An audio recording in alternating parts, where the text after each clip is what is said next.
muchísimos factores en juego, tanto a nivel geoestratégico, de política, de intereses de los Estados Unidos, política interna de los Estados Unidos, esas elecciones presidenciales importantísimas que tenemos ya a la vuelta a la esquina, con un Donald Trump, un señor que recordemos que tiene una ideología política bastante extremista, en el sentido de extrema derecha, y que tiene también ideas propias en cuanto a qué lugar debe ocupar los Estados Unidos en su relación con Rusia y también con China.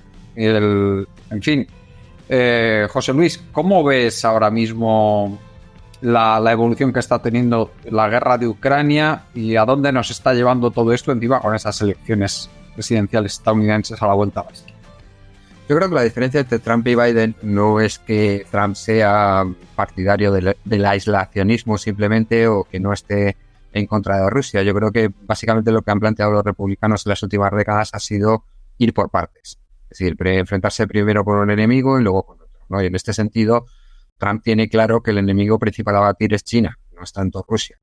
Si consigue establecer algún tipo de paz, aunque sea una paz armada con Rusia, y se puede concentrar con China, es un poco lo que va buscando. Sin embargo, Biden, pues lleno de gloria imperial y teniendo en cuenta que ha sido siempre un halcón, que no es precisamente un personaje que provenga de ningún caucus pacifista de los Estados Unidos ni nada semejante, sino que ha sido siempre partidario de la intervención exterior del ejército norteamericano, incluso cuando era vicepresidente y demás, ¿no?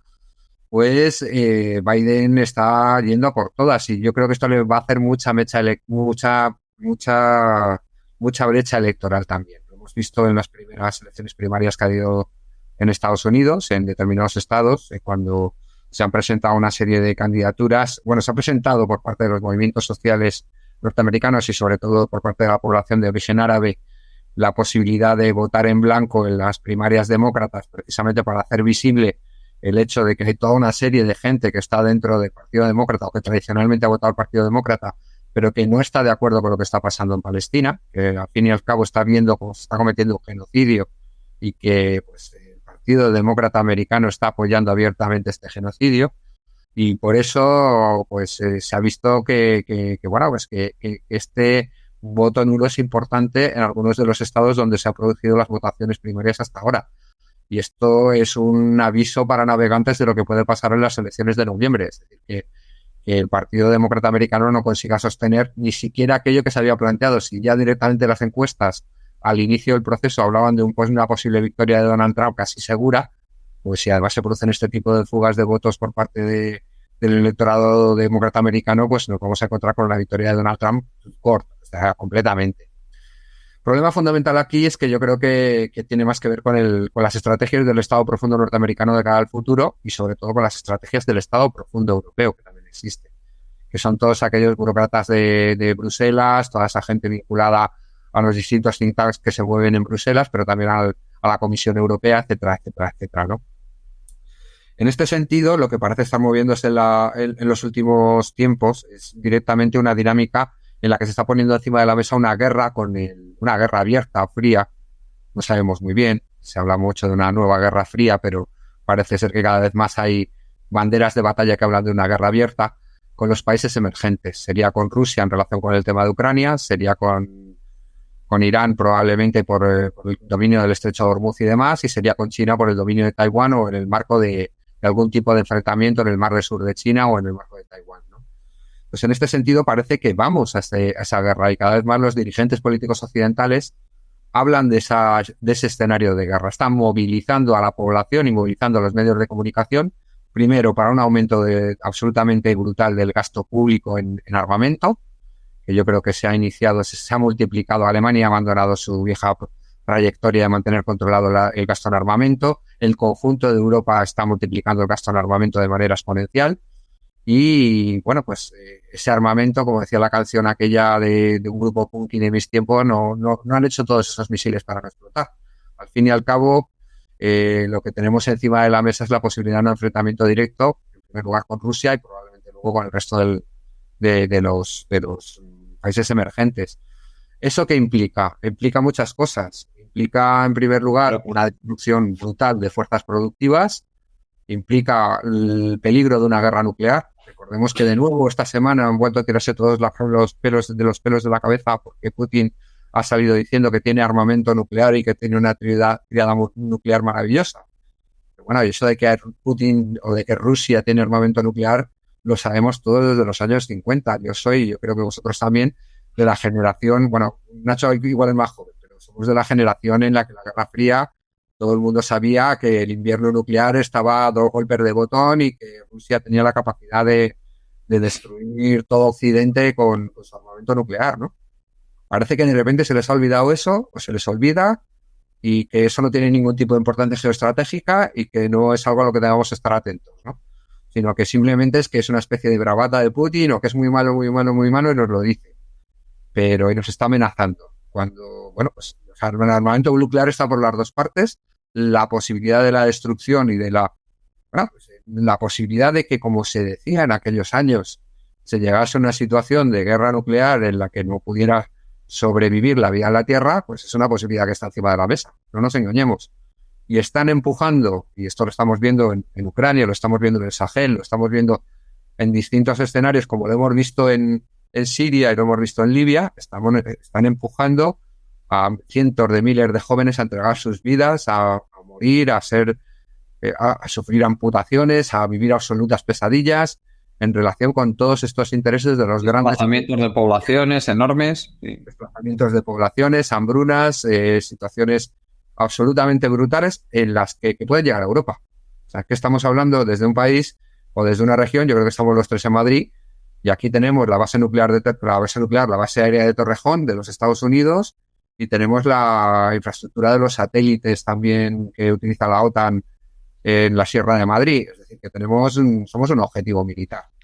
Bueno, aquí en Zaragoza está la reina en la Academia Militar, que es una norteamericana, quiero decir.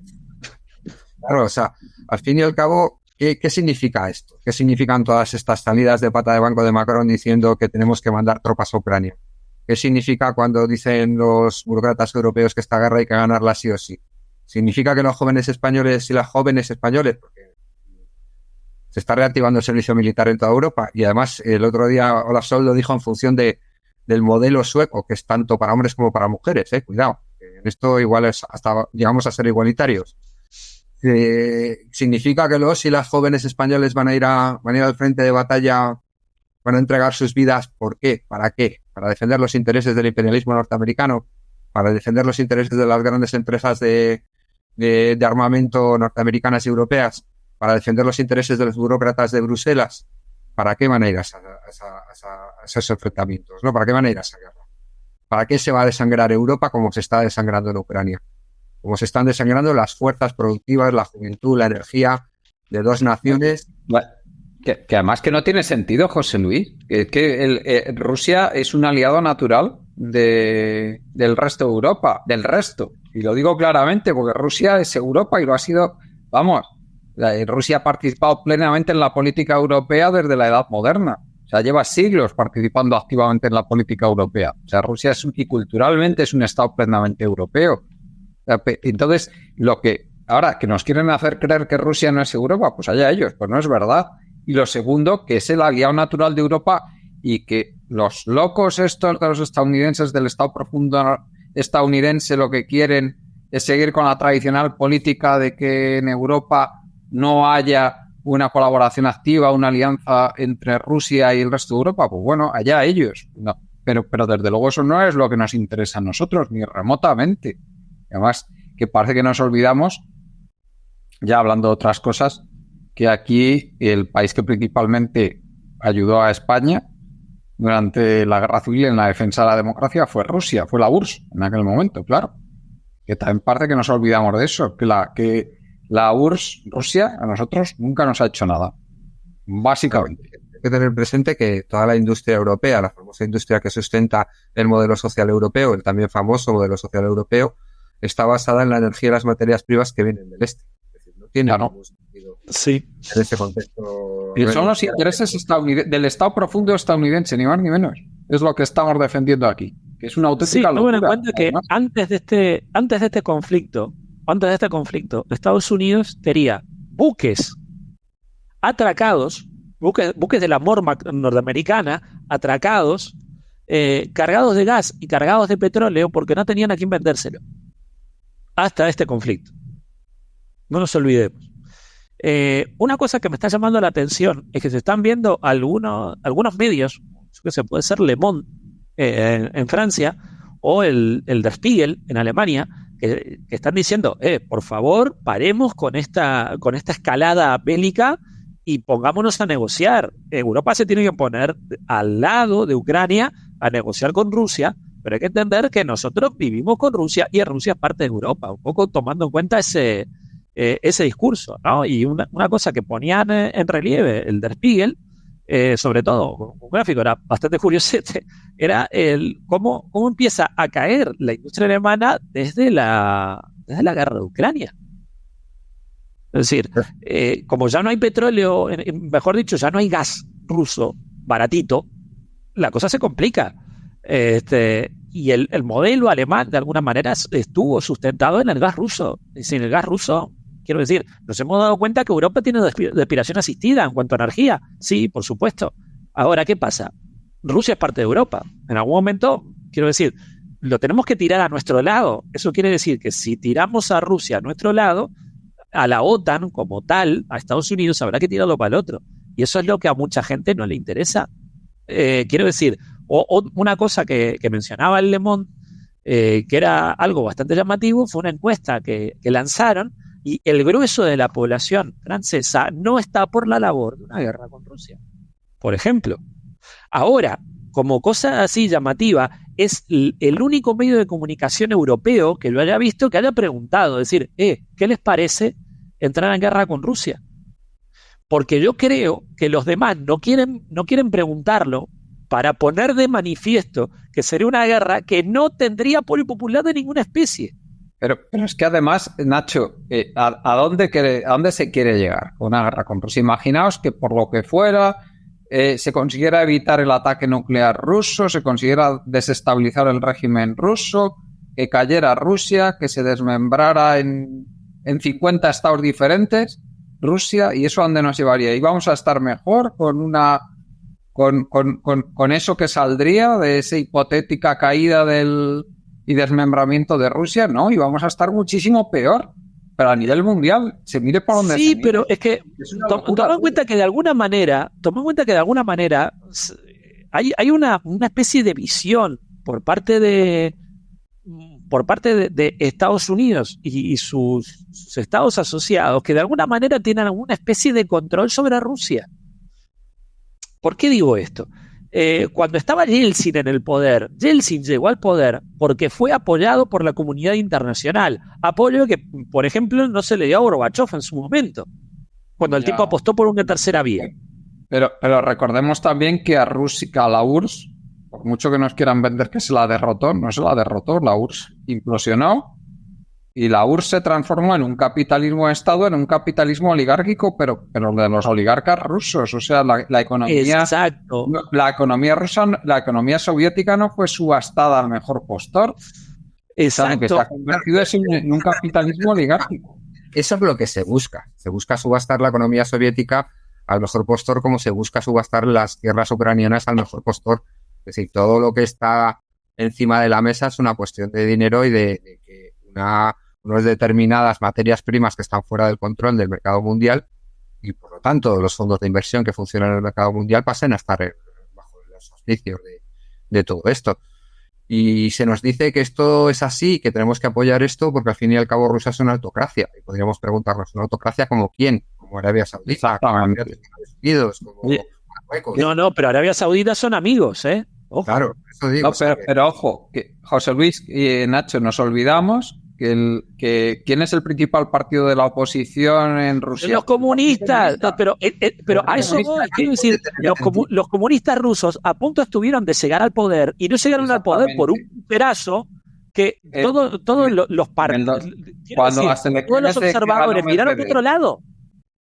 Todos los observadores miraron por otro lado. Puede tener sentido apoyar y financiar incluso que los movimientos sociales de Europa, teniendo en cuenta, como decías tú antes, que Rusia es Europa, pues muestre su solidaridad con los movimientos sociales rusos y con los movimientos sociales del este de Europa, del conjunto del este de Europa. Pero una cosa es esa y otra cosa es mandar a los jóvenes a morir para el honor y gloria de las grandes fábricas de armamento. Esas son dos cosas completamente distintas. Y eso es lo que no ha comprendido tampoco el gobierno ucraniano. Es decir, una cosa hubiera podido ser una guerra revolucionaria partiendo de la base del pueblo y de la organización del pueblo, si eso lo hubiera querido muy aleatoriamente Zelensky, cosa que parece más bien impensable porque más bien se apoyaba en otros sectores más vinculados con la extrema derecha.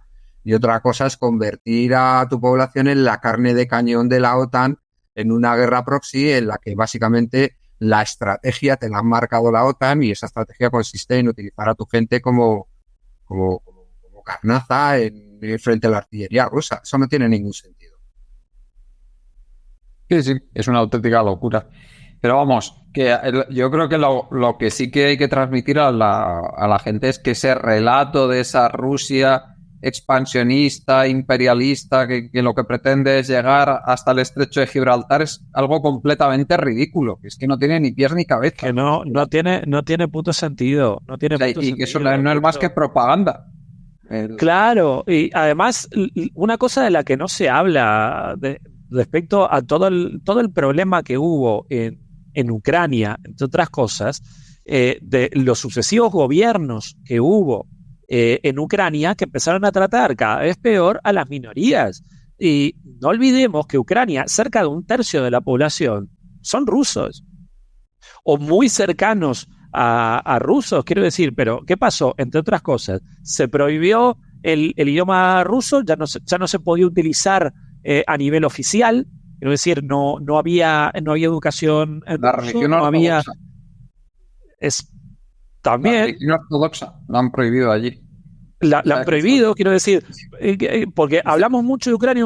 A ver, prohibieron a muchos partidos de la oposición. Quiero decir, realmente lo que tienen montado ahora es cualquier cosa. Y los que eran, digamos, de origen ruso, empezaron a tener cada vez... Y que ha habido una guerra civil de baja intensidad desde 2014 allí.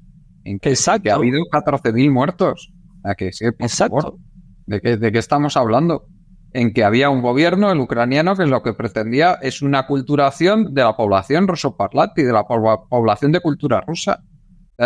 Ni más ni menos, eso era lo que pretendían.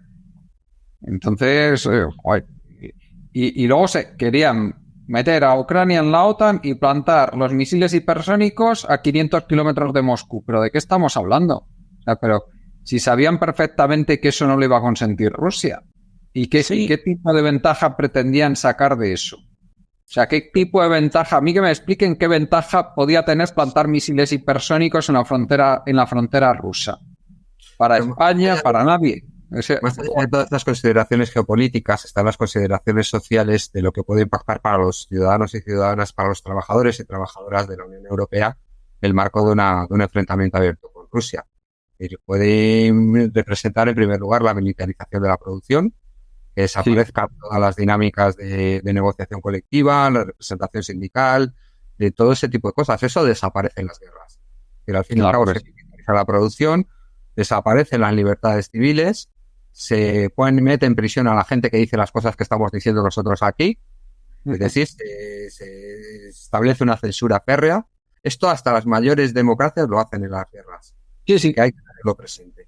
Y representa la movilización de la juventud para llevarla al campo de batalla. Y eso implica muchas cosas también.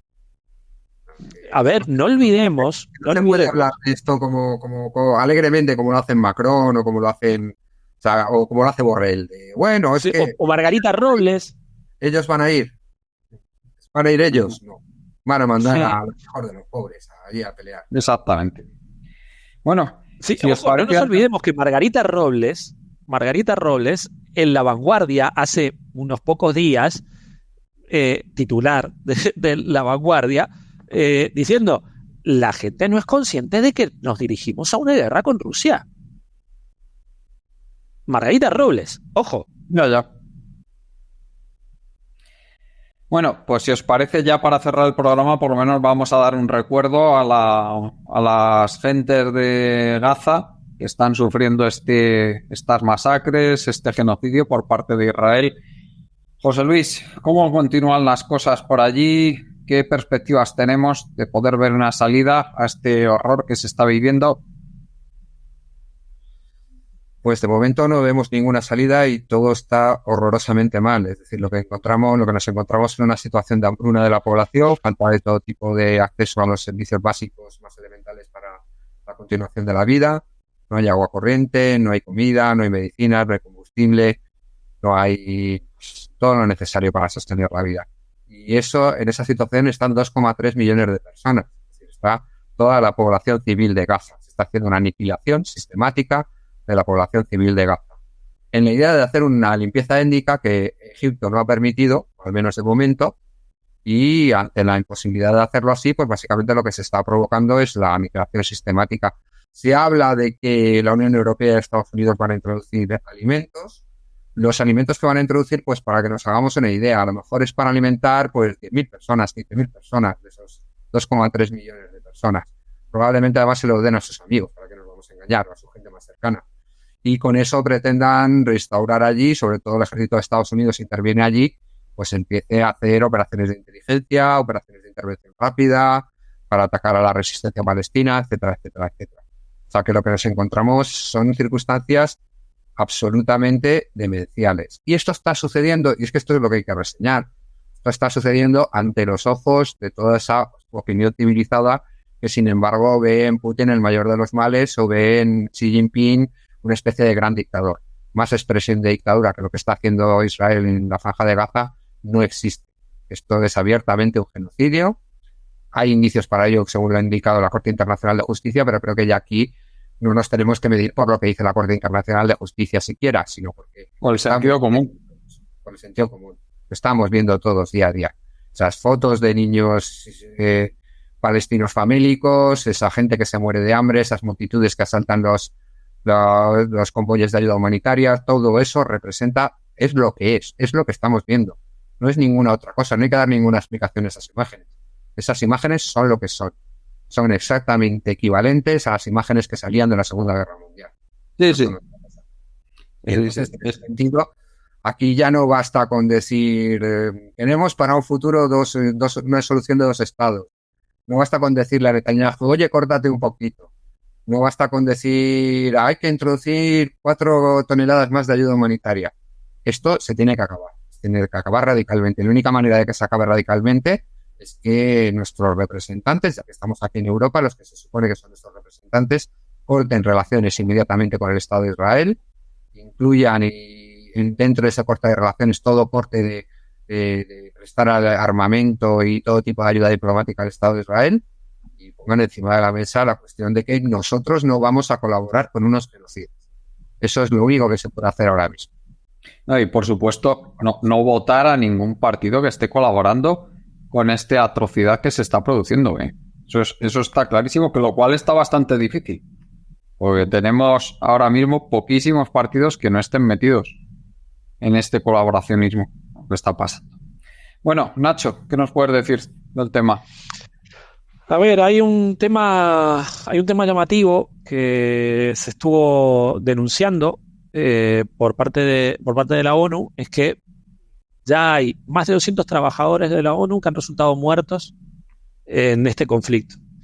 Cabe mencionar que Israel ha roto relaciones con la ONU ahora mismo. Cabe mencionar. Un tema que ha resultado interesante, que ha resultado llamativo, y se ha estado comentando, y perdónenme que traiga esto un poco a mi mundo, ¿no? Que esto se ha estado comentando a nivel técnico, es el cambio de actitud que ha tenido Gemini. Para el que no sabe quién es Gemini, Gemini es una herramienta cognitiva de lenguaje a través de inteligencia artificial que pertenece a Google. Antiguamente se llamaba Google Bard, ¿no? Y este Google Gemini, desde hace muy poquito, cualquier pregunta sistemáticamente que se hace sobre Israel te dice: el conflicto entre Israel y Gaza es complejo y evoluciona rápidamente. Si quieres obtener información actualizada, usa la búsqueda de Google. ¿Por qué sucede esto? Porque esta inteligencia artificial llegó a la conclusión de que lo que está pasando en Israel es un genocidio. Y así lo manifestaba abiertamente ante cualquiera que le fuera a preguntar. Ya estamos llegando a ese nivel de censura y a ese nivel de querer tapar lo que está sucediendo, que ya digo, es algo que no hay manera de taparlo.